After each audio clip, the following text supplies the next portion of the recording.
Alright, so I've got the task right now of trying to figure out if I want to, do I start working on the pixel art for the game, and that's learning the pixel art for the game because I am not good at pixel art. Do I keep working on adding the round mechanics so that you can actually play the game a little bit more?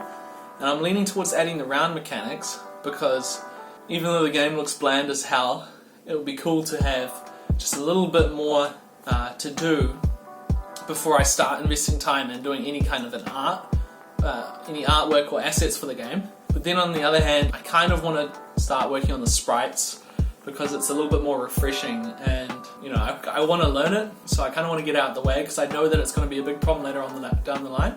So what I'm probably going to do right now is buy Ace Sprite, which is a software that I've heard people recommend for sprite artwork, and just spend an hour practicing in that. So I've just got this YouTube series up here that I'm watching to learn how to do sprite artwork, and then spend an hour just programming the game to add in, well, it would be nice to have like a button to start a round and then end a round. So yeah.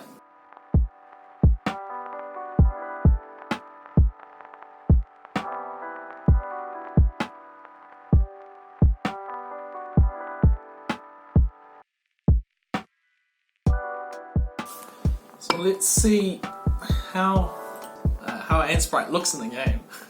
I don't think I've imported it properly because it's kind of blurry, but all the enemies are now ants. And actually, even with the really crappy texture, it actually looks heaps better than the squares which I've been using so far, so it's actually not too horrible. But yeah, this isn't supposed to be an insect-based fighting game, so I don't know what I'm going to replace them with later on, but we'll see. So I've finished adding those things I was basically hoping to add.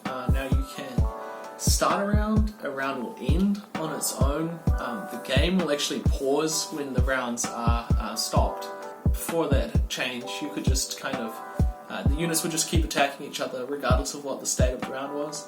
If you exit out to the menu and then play a different map, it resets the round timer so that you don't keep the same round stats basically between different maps, which you obviously don't want to keep. So you can end a round will end once the timer runs out, and then you can press the start button to start your next kind of round of playing. And I'm pretty happy with that for today, and yeah, I'll work on it more tomorrow.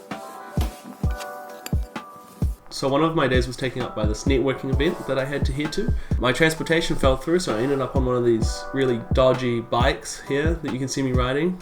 I managed to get there just on time, but there was an absolute massive queue, and I didn't manage to get any videos from inside because that would have been kind of weird. But you can tell that there was obviously a lot of competition, and hopefully I'll get some interviews or something out of being at that event.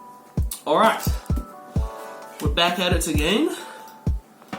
Getting back to work now, and today I'm going to try and add in placement mechanics so that I can place my items before I start a round. And yeah, see how that goes. Just got up and did some more work on the game, and now the dragging is pretty much working in the pre-round phase.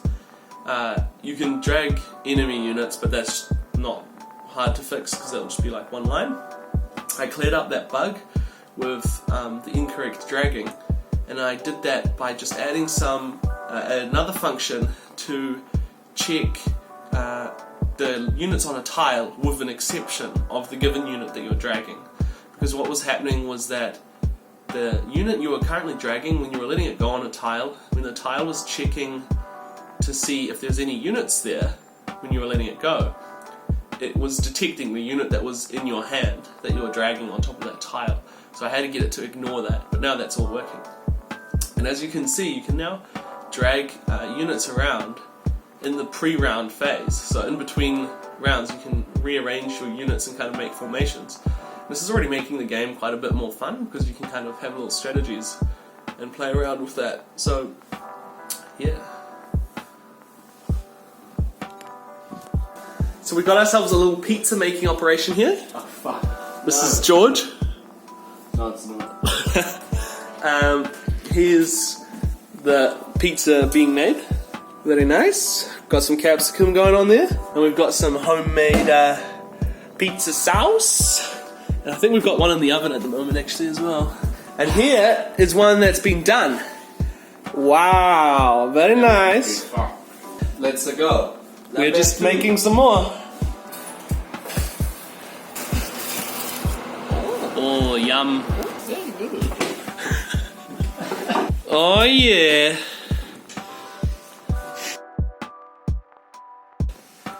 That's the pizza chef. So yeah, that's pretty much it for this week. Sorry about my voice. I've been sick for pretty much the whole week, which also means that there's probably a little bit less progress in this devlog update than normal. But that's alright, I just got to keep on working on it, and hopefully we'll see more in the future. It's a nice rainy weekend at the moment, so I'm just going to take it easy and relax and maybe work on the game a little bit more. But until then, I'll see you in the next one.